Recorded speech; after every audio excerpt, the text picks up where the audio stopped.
বাড়ি ফাঁকার সুযোগ নিয়ে ঘর থেকে নগদ টাকা ও সোনার গহনা নিয়ে চম্পট দিল অজ্ঞাত পরিচয় এক যুবক। সোমবার দুপুরে ঘটনাটি ঘটেছে কুমারগ্রাম ব্লকের অসম বাংলা সীমানার পাকড়িগড়ি উত্তরপাড়া এলাকায়। ঘটনার খবর জানাজানি হতে গোটা গ্রাম জুড়ে শোরগোল পড়েছে। খবর পেয়ে ওই বাড়িতে আসে বারবিশা ফাঁড়ির পুলিশ ঘটনাটি খতিয়ে দেখে। জানা গিয়েছে এদিন দুপুর নাগাদ পাকড়িগড়ি উত্তরপাড়ার বাসিন্দা নারায়ণ দাস বাড়ি থেকে একটু দূরে কাজ করছিলেন। নারায়ণ দাসের স্ত্রী যমুনা দাসও বাড়িতে ছিলেন না।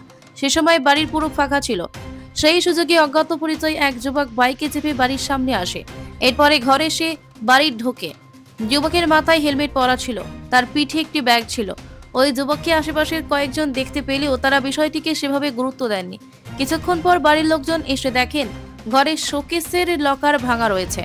তখনই তারা বুঝতে পারেন যে বাড়িতে চুরির ঘটনা ঘটেছে। বাড়ির মালিক নারায়ণ দাস বলেন, ঘরের শোকেসের লকার ভেঙে নগদ 60,000 টাকা এবং বিছানার নিচে রাখা নগদ 700 টাকা নিয়ে যায় ওই যুবক। এছাড়া ঘরে থাকা আনুমানিক 1 ভরি সোনার গহনা নিয়ে চম্পট দেয় ছেলেটি। আমি অসুস্থ, আমার চিকিৎসার জন্য টাকাগুলি জমা করেছিলাম, আমার বড্ড ধরনের ক্ষতি হয়ে গেল। পুলিশ জানিয়েছে ঘটনাটি খতিয়ে দেখা হচ্ছে। আপনার বাড়িতে আজকে কি হয়েছিল বলেন, কি হয়েছিল? আমার বাড়িতে ডাকাতি হয়েছে। আচ্ছা, কখন ঘটনাটা? এই বেলা 1টার দিকে। আচ্ছা, কি কি নিয়ে যায়? টাকা নেয় 60-65 হাজার, সোনা নেয় 1 ভরি। তখন আপনার বাড়িতে ছিলেন না? না, আমরা বাড়িতে ছিলাম না, আমরা দুইজনই বাড়ির পাশে ছিলাম, কাজ করতেছিলাম। আচ্ছা, কয়জন আসছিল কি জানলেন? ওটা একজন আসছিল বাইক নিয়ে, কালো রঙের বাইক। ওনাকে কেউ চেনে না? না, কেউ চেনে না। আচ্ছা, এই যে এই ঘটনা ঘটলো তারপর কি পুলিশ আসছিল? হ্যাঁ, পুলিশ আসছে। আচ্ছা, তো এই যে এই টাকাটা নিয়ে গেল, আপনি টাকাটা কিসের জন্য রাখছিলেন? আমরা অসুস্থ মানুষ, আমরা চিকিৎসার জন্য রাখছি। আচ্ছা, এখন কি দাবি রাখবেন? পুলিশ তো আসছিল, দেখে গেল।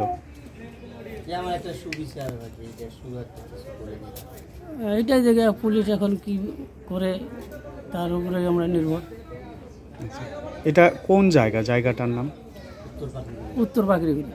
আচ্ছা, আপনার নাম? নারায়ণ দাস। দাদা, কি হয়েছিল আজকে পাকড়িগড়ি উত্তরে? আজকে আমাদের বাড়ির পাশে একটা বাড়িতে দিনের একটার দিকে চুরি হয়েছিল। তে বাড়ির মানুষ তো একটা ছেলে গেছিলো বিয়া বাড়িতে তুফানগঞ্জে। বাবাটা ওর অসুখ, বাবা গেছিলো এক জায়গায়, মাটা গেছিলো একটা বাড়িতে। বাড়িটা খালি ছিল? খালি বাড়িতে কে বা কোত্থেকে আইসা মানে ঢুইকা এই সোনা দানা টাকা পয়সা চুরি করছে।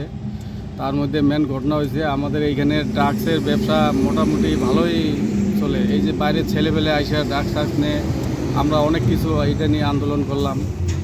তে আমার একটা প্রশাসনের কাছে অনুরোধ, দ্বিতীয়বার যাতে এরকম ঘটনা না ঘটে আর গ্রামের মানুষের যাতে সবাই সতর্ক থাকে। হ্যাঁ, এইটুকুই আর কি। আজকে ঘটনার পর পুলিশ এসেছিল? হ্যাঁ, পুলিশ আসছিল।